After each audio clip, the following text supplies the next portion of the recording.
విశాఖ మహానగరం మధురవాడ పిఎం పాలెం సమీపంలోని బక్కన్నపాలెంలో కొలువై ఉన్న శ్రీ బబ్బేలమ్మ తల్లి ఆలయం అత్యంత శక్తివంతమైన క్షేత్రంగా వెలుగొందుతోంది.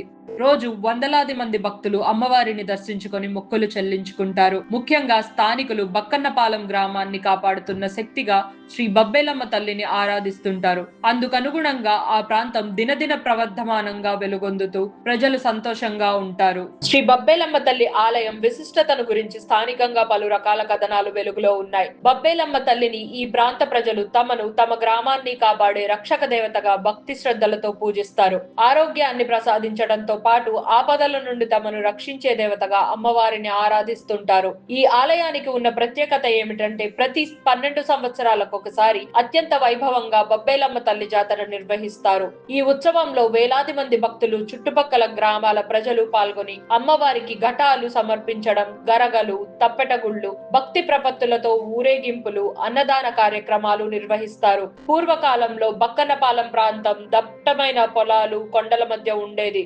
గ్రామానికి ఎలాంటి దుష్ట శక్తులు, వ్యాధులు, కరువు కాటకాలు రాకుండా ఉండడానికి గ్రామ సరిహద్దుల్లో ఈ అమ్మవారిని ప్రతిష్ఠించి పూజించడం ప్రారంభించారు. గ్రామాన్ని రక్షించేందుకు అమ్మవారు అక్కడ స్వయంభుగా వెలిశారని, ఊరి పెద్దకు స్వప్నంలో కనిపించి స్థానాన్ని సూచించారని స్థానికుల విశ్వాసం. అలాగే ప్రతి వారం, మంగళవారం, శుక్రవారం, ఆదివారం ఆలయంలో ప్రత్యేక పూజలు, పసుపు కుంకుమ నివేదనలు, భక్తుల సందడి ఎక్కువగా కనిపిస్తుంది. శ్రీ బబ్బేలమ్మ తల్లిని దర్శించుకోవడానికి ప్రతిరోజు ఉదయం 6 గంటల నుండి రాత్రి 8 గంటల వరకు ఆలయం తెరిచి ఉంటుంది. అమ్మవారి ఆలయానికి చేరుకోవడానికి విశాఖపట్నం నగరంలోని ఏ ప్రాంతం నుంచైనా మధురవాడ పిఎం పాలెం వైపు వెళ్లే ఆర్టీసీ బస్ లేదా ఆటో ద్వారా కార్షెడ్ జంక్షన్ వద్ద దిగి సులభంగా చేరుకోవచ్చు.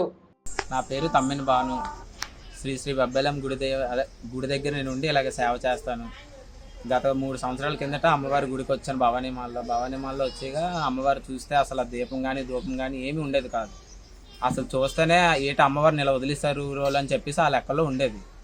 అలాగని చెప్పేసిన తర్వాత నేను మనస్ఫూర్తిగా అమ్మకి దండం పెట్టుకొని, ఎందుకమ్మా నిన్ను ఇలా వదిలేస్తున్నారు, ఏ కారణంతో వదిలేస్తున్నారు నిన్ని అని చెప్పేసి మనస్ఫూర్తి దండం పెట్టుకొని నేను ఇంటికి వెళ్ళడం జరిగింది. ఆ రోజు నైట్ అమ్మవారు నాకు ఇలా కనిపించి, బబ్బేలమ్మ తల్లి ఇలా కనిపించి నాకు కొంచెం సేవ చెయ్యి. కనిపించడం అంటే నాకు కళ్ళలో కనిపించి, ఒక ముత్తైదు రూపంలో కనిపించి, ఒక పెద్ద ఏజ్ ఆవిడలో కనిపించి నాకు ఇలా చెప్పడం జరిగింది, నువ్వు నాకు కొంచెం సేవ చెయ్యు, నువ్వు నన్ను ఇలాగ అభివృద్ధించు, నాకు ఇలాగ ఎవరు చేయడం లేదు. ఆ లెక్కల్లో నాకు కనిపించారు.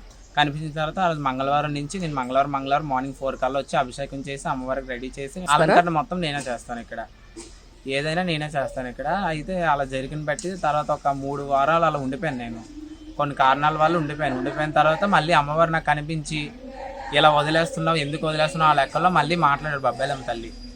ఆ లెక్కన నేను మొదలెట్ట పెట్టాను. నేను ఏం కోరుకున్నా సరే అమ్మవారు మొత్తం నెరవేరుస్తాను. నాకనే కదా, ఊరు ప్రజలందరికీ బబ్బేలమ్మ తల్లి నెరవేరుస్తుంది. అమ్మవారు ఇక్కడ బక్కన్నపాలెంలో ఉంటారు. నీకు అమ్మవారి సేవ చేయాలని ఎలా అనిపించింది? మా ఫ్రెండ్స్ చెప్పారు, ఎందుకురా దేవుడిని నమ్మడం ఇలాగ ఈ లెక్కలో అంటే సర్లే ఇంకా అమ్మవారి దండం పెట్టుకొని నేను ఒక 3 వారాల దాకా రాలేదు.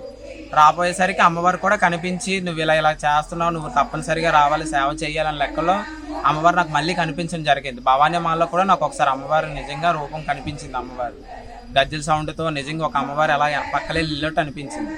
భవానీమాల్లో నవరాత్రులు కూడా ఇక్కడ చేస్తున్నాం.